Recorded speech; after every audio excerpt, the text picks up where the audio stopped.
do you get kids interested in learning? It's a question educators and parents are constantly asking. Well, now one school has figured it out with the help of the U.S. Fish and Wildlife Service. The story in tonight's New Mexico Works.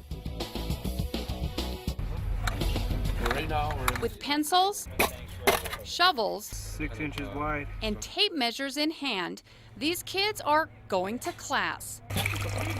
But instead of sitting at desks, the kids from Ace High School are learning out here in the Bosque at the Silvery Minnow Sanctuary. Since this happens to be right in the middle of Albuquerque, we decided to turn it into an outdoor education center. The U.S. Fish and Wildlife Service teamed up with the charter school to build bridges and kiosks for the new facility, which is designed to teach the public about the tiny fish that almost became extinct. The plans that were submitted were student created.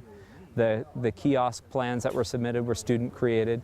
And the cool thing about it is that it was all collaboratively done. The kids at ACE were perfect for this project because they're taught all their basic subjects through the 3 core principles of architecture, construction, and engineering.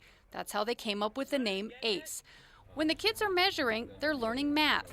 And in their research of the Silvery Minnow's habitat and history, they're learning science. Even if we're learning a little bit about biology in the build, it makes the biology seem that much more important if they know that they're doing this to help out the U.S. Fish and Wildlife to protect a federally protected species. I'm the foreman of this job. The kids at ACE aren't your typical high schoolers. These kids have had a tough time learning in the typical classroom setting.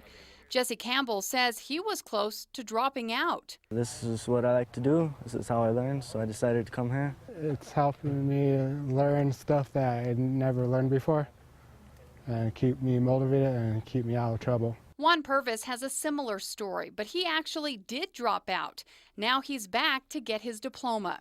Students like him say this type of learning has been priceless. You can look back and be like, yeah, I built that, you know, and just know that you accomplished something you like to do. And even when the bridges are built and the kiosks installed, this program won't be done teaching young people. The Fish and Wildlife Service says this facility is to teach everyone about the importance of the river and the wildlife surrounding it, something that has been lost over the years. With the agricultural history here, most people, understood it in a much more concrete way because they worked the farms, they used the water every day. And since things have changed, most students in Albuquerque, and I would even say most of the citizens here, don't know. They never spend time at the river. They don't have that connection. Something like this creates the opportunity for that experience for the students or people to actually come out and be part of the river. The U.S. Fish and Wildlife Service says it plans for more educational projects like this one. They are currently talking with APS about possibly incorporating it into some of their schools. If you have a success story for our New Mexico Work segment, please email me at kim.baez@krqe.com.